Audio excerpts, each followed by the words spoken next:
Hi, everybody. Welcome to English Digest. I'm Tom. Hi, I'm Stephanie. And today, as promised, we're going to continue talking about power bank use. Okay, so of course, we talked about shopping for power banks in our program last time, what you need to look for. You need to look for the manufacturing date. You need to look for the registration number. And then you need to be aware of their capacity, how many mAh they can hold. And then you can also consider that percentage of the power conversion. That's also something you need to consider. Yeah, there are lots of things to think about, actually. For me, I think the thing that helped the most is I need to consider that they're actually rated or certified if they're done in the right way, that they're safe that way, but also I always go for the biggest number, right? So I'm looking for something that has 20,000 milliamps per hour. And, I just didn't even think about the fact that they would lose some of that power as they're converting the conversion of the electricity from the power bank over to your phone.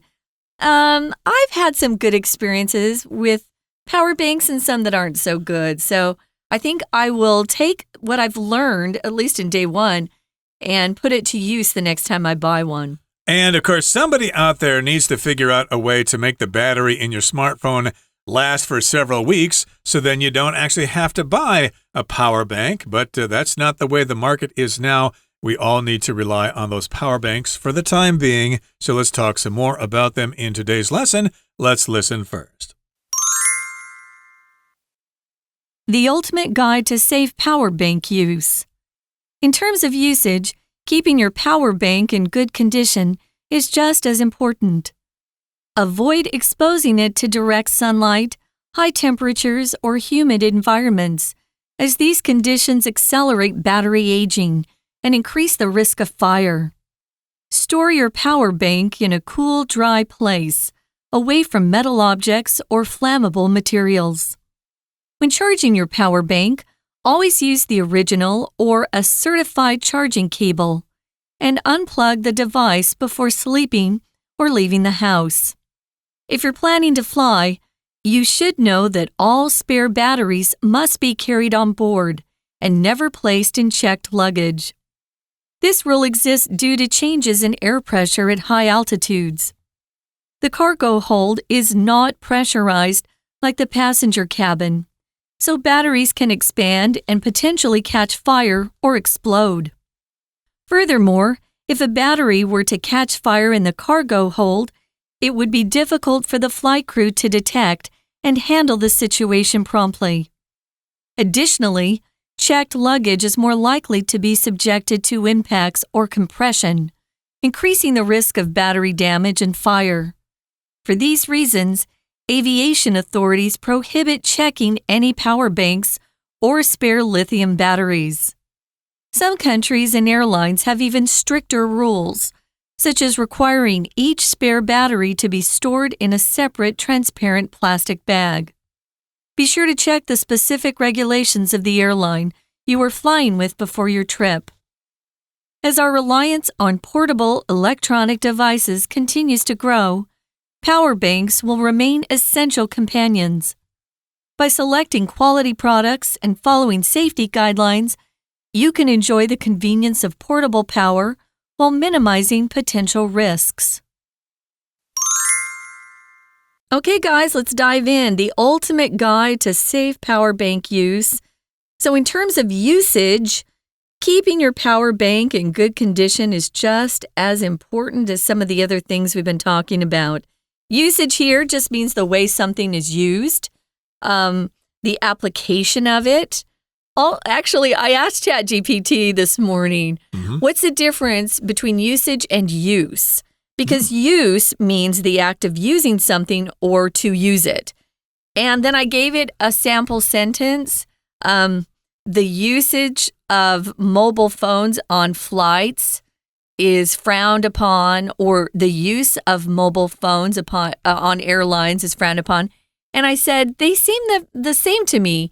And at that point, ChatGPT had to admit that they were the same definitions in that situation. The only difference is usage is more formal.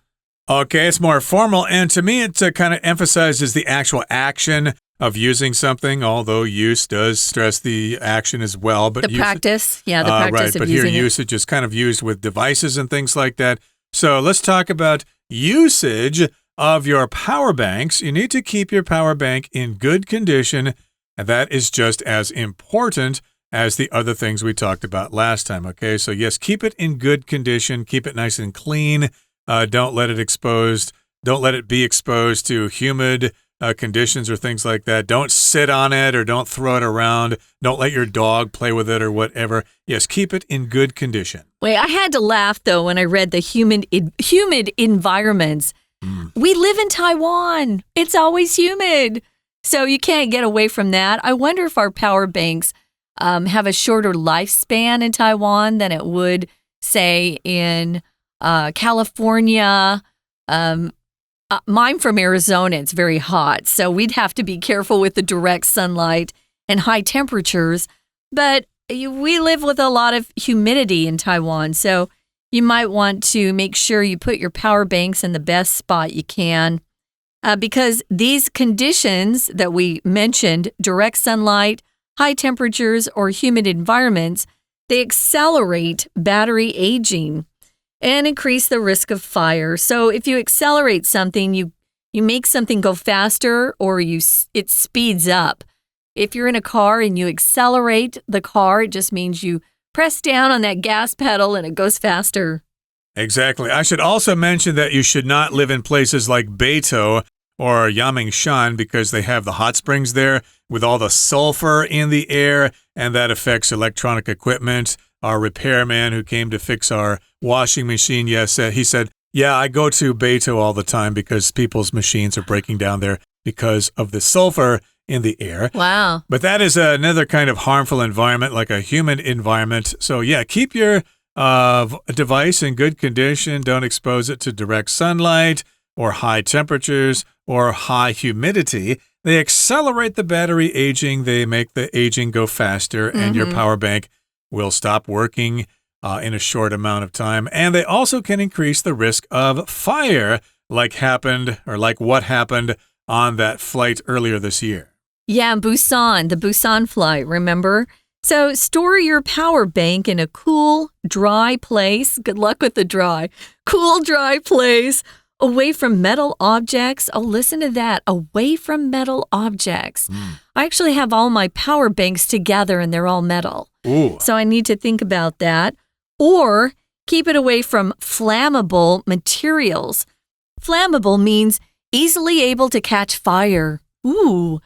You often see this word on children's clothing, especially for very young kids. It'll be, it'll say non-flammable, not flammable, non-flammable. Notice we don't say flammable because actually the noun word is flame, right? That's what the yellow, red, orange flame that comes out when you light something on fire. This is pronounced It's the short A, flammable. Flammable. You want to keep it away from materials that can easily start on fire. That will keep you much, much safer. Synonyms for flammable would be combustible, ignitable. You want to keep away from those sorts of things. Some liquids are very flammable, so you want to keep them away from any liquids that are used for example, in gas stoves or things like that. Keep your power banks away from those things. Yeah, flammable materials would include like books, paper, cloth, or whatever. So yeah, keep the power banks away from those things. And when charging your power bank, always use the original or a certified charging cable and unplug the device before sleeping or leaving the house. Okay, I'm guilty of this. I often leave my devices charging overnight because I'm not sure if they're fully charged. I guess you're not supposed to do that.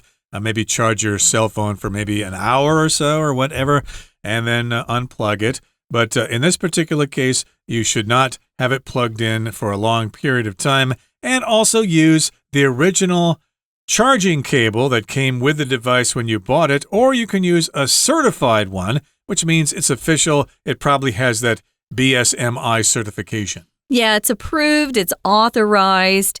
Those are good pieces of advice. Now, if you're planning to fly, you should know that all spare batteries must be carried on board. I think a lot of our listeners are used to that by now, and they're also never placed in checked baggage.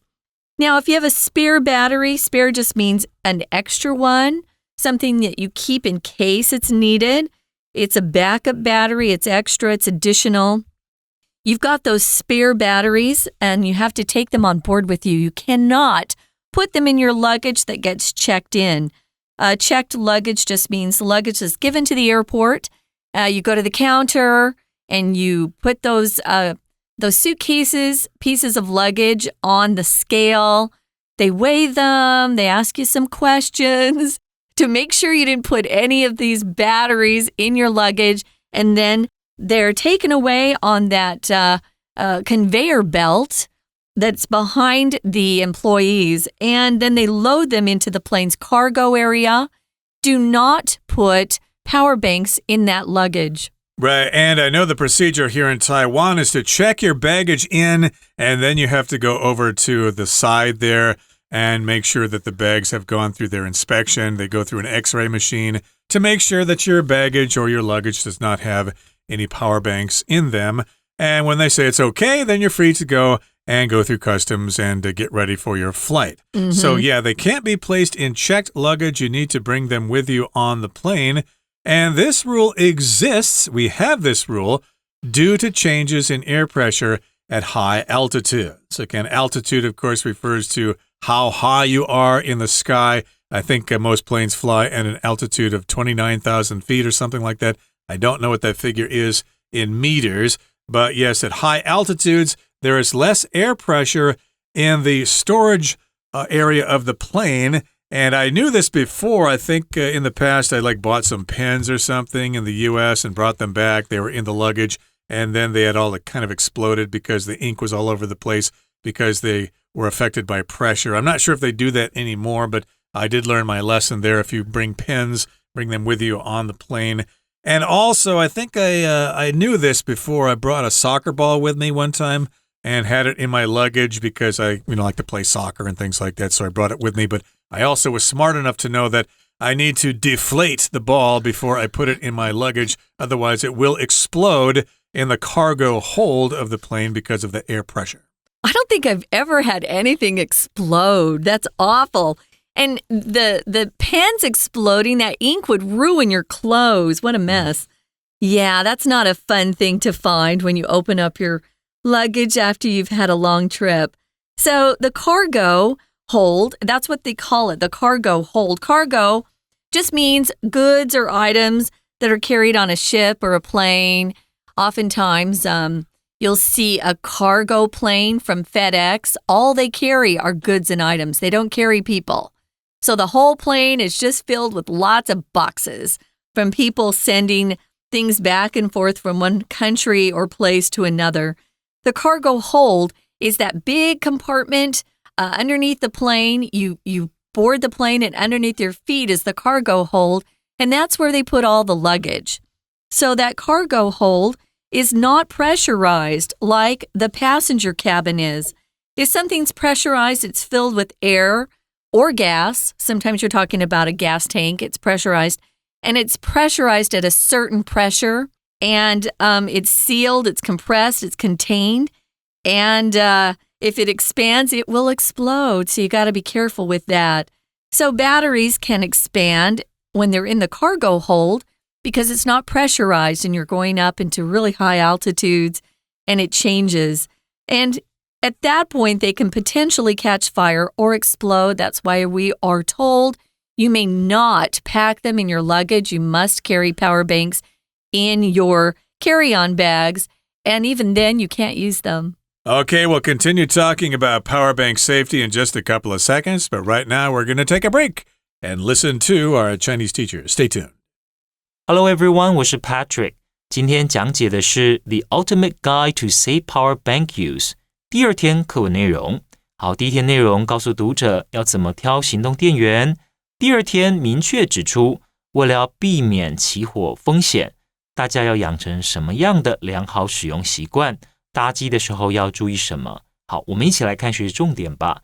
请同学看到第一段的第一个句子 Keeping your power bank in good condition is just as important. 那所以前面讲到说你要选择好的行动电源，而且要注意制造日期。那买了以后要确保行动电源它的状态是良好的。好，那怎么样个注意法呢？请看到第二个句子，要避免呢 direct sunlight exposure。好 ，direct sunlight exposure， 好，不要呢让这个行动电源直接曝晒在阳光下，或者呢避免 high temperatures， 避免高温，避免呢潮湿的环境。为什么？后面又讲出了理由了。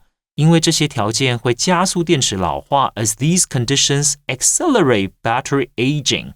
好，这个 accelerate 就是加速，那如果电池快速老化的话，自然也会增加起火的风险。好，所以一样特别注意因果关系的句子哦。好，那再来请同学注意到第二点，在第四个句子这里，充电的时候要特别注意要用原厂或者经过认证的充电线。好 ，use the original， 那这里指的就是原厂的 ，or certified charging cable or a certified charging cable。这里 certify 所指的就是经过认证的。好，那再来请同学看到第二段。第二段，如果呢旅客要搭飞机的话，要确认一下哦，就是行动电源不可以放在托运行李里头。They must be carried on board。 所有的备用的电池都是要带上机，旅客要直接带上机，不可以托运的。好，那再来请看到，大家有没有想过，我们看完第一个句子，会不会觉得为什么航空公司要有这一项可能有些人会觉得有点扰民的规定？这不是扰民哦，是有充分的安全的理由的。请看到第二个句子，为什么呢？好，最主要是因为高空气压会有所变化嘛。那第三个句子就充分说明了 The cargo hold is not pressurized。 好，所指的呢就是货舱是跟客舱不一样的，客舱呢是有加压，让旅客呢在里面比较舒服。好，那可是会导致什么样的情况呢？货舱如果没有加压的话，电池就可能会膨胀，那因此呢可能会起火或爆炸。 We're going to take a quick break. Stay tuned. We'll be right back.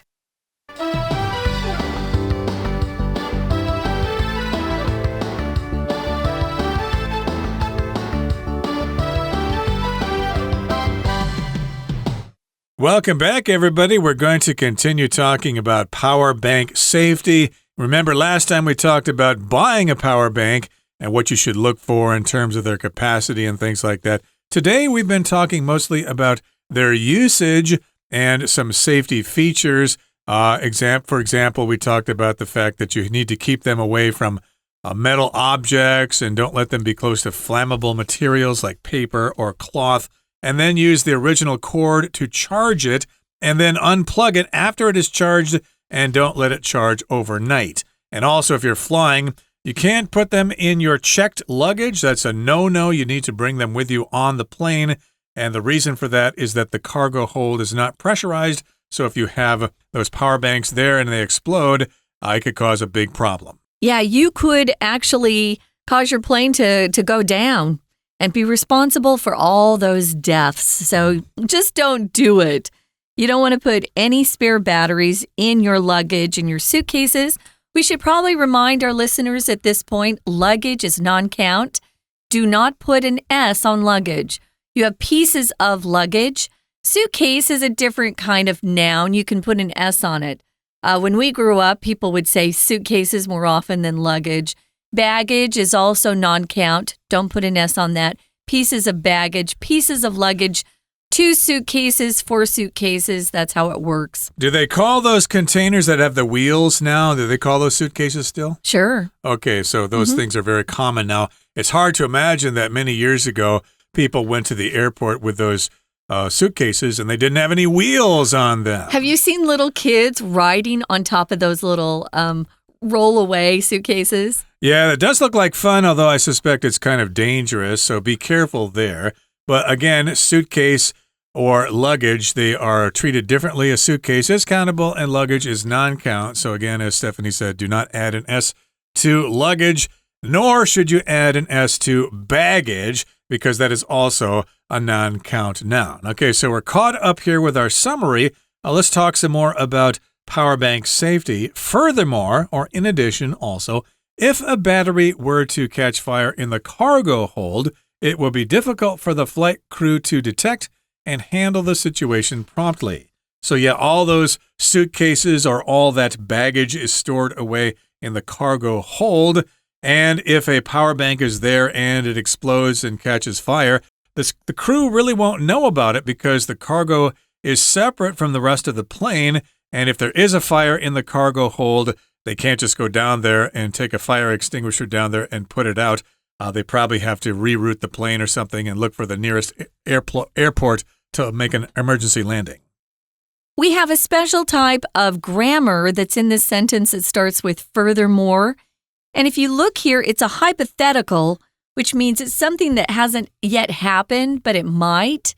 If a battery were, you're probably thinking, why don't they use was? If a battery was, because this is special grammar, it's a subjunctive tense. And if you come up with an imaginary situation, if something were to happen, wow, if you use that appropriate grammar structure and you're writing this sentence, your teacher will be very impressed. It's called the subjunctive. So it's a little bit hard. You use it if you're talking about wishes. I wish it were easier. You'll hear a lot of people who are native English speakers say, I wish it was easier. We talk like that all the time, but if you write, we try to be more attentive to grammar and correct grammar. We would say, if I wish it were easier, but it's not. Here we're thinking about a situation where a battery catches fire in the cargo hold, but it's hypothetical. It hasn't happened. We're just imagining it. Furthermore, if a battery were to catch fire, it would be difficult for the flight crew to climb down into the cargo hold, which is not pressurized, and they would probably need oxygen to live. They couldn't go down there and handle the situation promptly. Promptly just means right away, without delay. Quickly, immediately, swiftly. They couldn't handle that situation the way it should be handled. Indeed. So again, it probably doesn't happen too often. These power banks aren't exploding all the time, but there is always the possibility, and that's why you can't carry them. That's why you can't check them in your luggage. They can't go into the cargo hold because it could cause some problems. And again, the flight crew could not handle this situation promptly or quickly or whatever. And additionally, or also, checked luggage is more likely to be subjected to impacts or compression, increasing the risk of battery damage and fire. So if you're subject to or to be subjected to, that means this could happen to you. This could happen to the luggage. It could happen to the suitcases.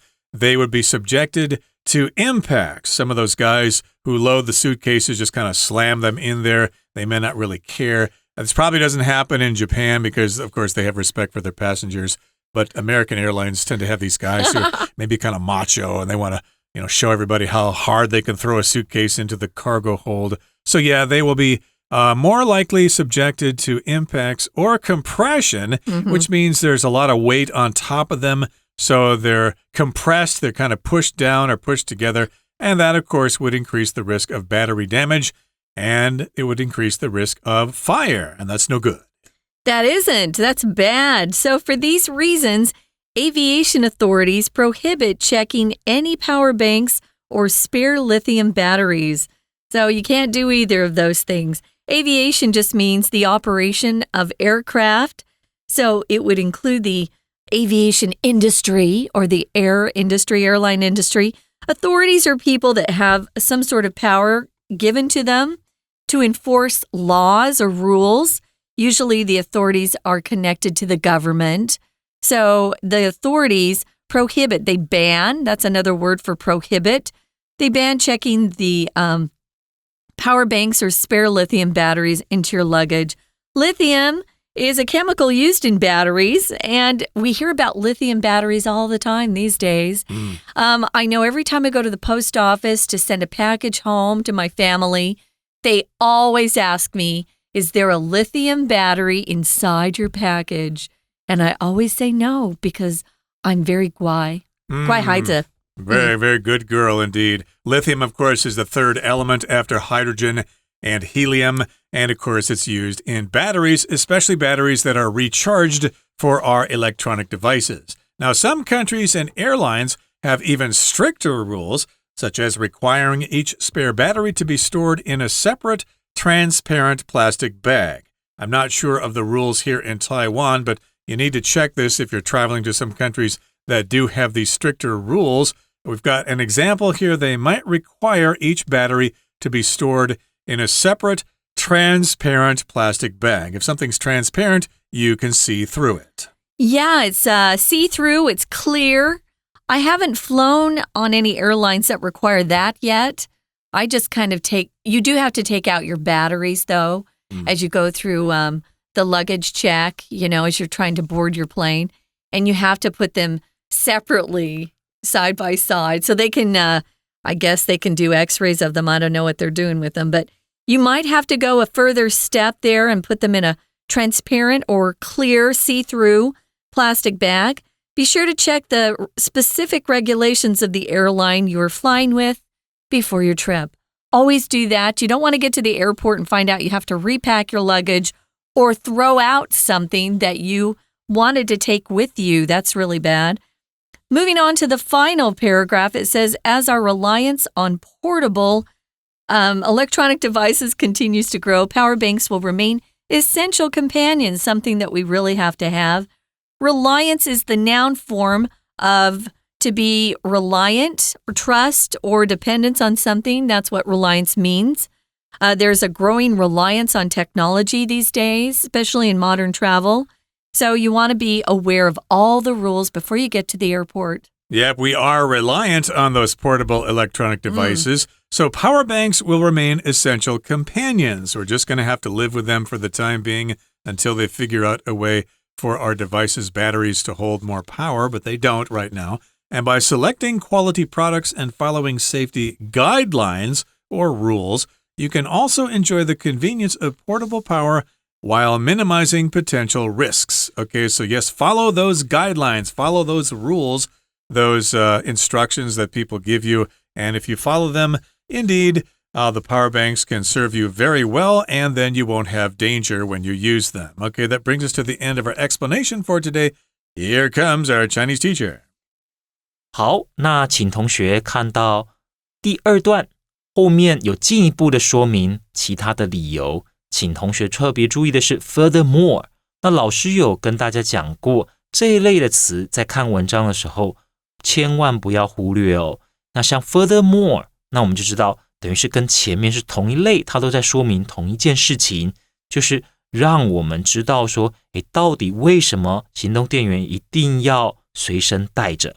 好 ，If a battery were to catch fire in the cargo hold， 那如果放在货舱里头，行动电源着火的话，好，那就会导致一般而言，机组人员是没有办法呢立即去处理的。好，那请同学特别注意的是，这个句子还有一个重点，就是它的假设语气的用法。If a battery were to， 那我们知道 a battery 是单数型，那为什么后面用 were 呢？因为这是假设语气，不论前面是单数还是复数的主词，后面 be 动词我们一律用 were。那为什么有 to 呢？那这就是一种表示未来。如果到时候，因为还没发生嘛，你要是把它放在货舱里，那在比较晚的时间点，它要是着火的话 ，catch fire， 在货舱里着火的话，那后面呢主要子句的部分一样是用 would 再加原形，就很难让机组人员及时处理。再来第5个句子，算是我们第3个原因，为什么行动电源不能放在货舱里面了。好，就是这个托运行李哦，这样子搬运的时候，它是很容易受到撞击或者挤压的。好，请同学把 more likely to be subjected to impact or compression 画起来，这里的 be subjected to 那就是更容易遭受到什么事情。好，那后面这 impact 当然就是撞击呀 compression 是挤压，这些情况都可能增加电池损坏或者起火的风险。好，那再来的话，请同学看到第6个句子，算是做一个小小的总结吧。基于以上这些原因，那所以各个国家的这些民航管理的单位机构就规定说，好，行动电源也好，或者锂电池也好，不可以放在托运行李里面。那有些国家甚至于更严格，他们会要求说，好，请看到第7个句子 ，even stricter rules。even stricter rules 这里所指的呢，其中一个例子就是所有的备用电池都要放在透明的塑胶袋里面 spare battery to be stored in a separate transparent plastic bag。 那最后请同学看到第3段的第2个句子，好，这算是整篇文章的结论了，这是很好的结论写法，同学自己写作的时候也可以模仿一下，总结一下前面所说的。第一个，如何挑选行动电源；第2个，如何降低行动电源在旅行过程当中可能的风险。好，就是第2个句子这里所讲的 by selecting quality products and following safety guidelines， 做到这2件事，那我们就可以享受行动电源的便利，不需要担心风险了。好，以上就是我们针对行动电源这篇文章所做的中文讲解。 See you next time。That's all for today, everybody. Thanks for joining us, and please join us again next time for another edition of our program. And also, don't forget to check out our extra content on YouTube and Facebook. We look forward to seeing you again. From all of us here at English Digest, I'm Tom. I'm Stephanie. Goodbye. Bye.